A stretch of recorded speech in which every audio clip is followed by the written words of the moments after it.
The eastern Germany city of Chemnitz has been engulfed by protests over the murder of a German civilian by Iraqi and Syrian suspects. Speaking to Radio Sputnik, Dr. Andreas Roeder, modern history professor at Johannes Gutenberg University Mainz, outlined two major problems that Berlin is currently facing. Sputnik, can you tell us about the latest developments surrounding the Chemnitz incident?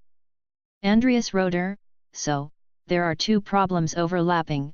On the one hand, there is another of the crimes which have been committed by migrants, and on the other hand, an increasing wave of nationalist, xenophobic, and even violent rallies in Germany.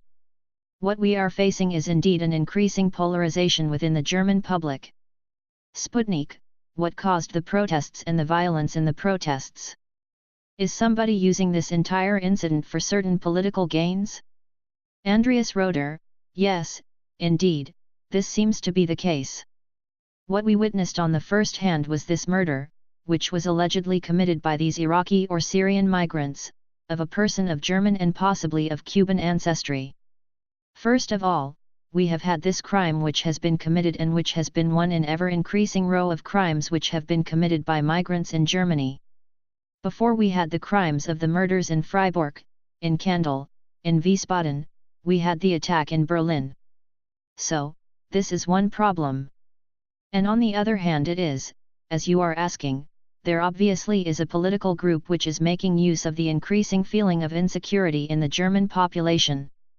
And these are not only right-wing, but even National Socialists and totalitarian wings which seem to make use of these problems. Andreas Roeder, I think that one of the biggest, really fundamental problems Germany is facing is that we have a loss of confidence in the rule of law in Germany on all sides. It is, as you already said, with this case of somebody who has been observed by the police who has committed several kinds of crimes or something like that. And this is not the only case, this is another case in ever-increasing row of such cases. If you remember, Anis Amri, who committed the attack in Berlin, was the same case of a militant violent migrant crossing through Europe and finally coming to Germany. At the same time, you might remember there was a German soldier who introduced himself to the German authorities as a Syrian without speaking one word in Arabic, and he was recognized as a refugee. So, what we have on the one hand is an immense loss of confidence in the working and the credibility of the rule of law in Germany. And on the other hand, what is indeed starting to happen is this kind of vigilantism.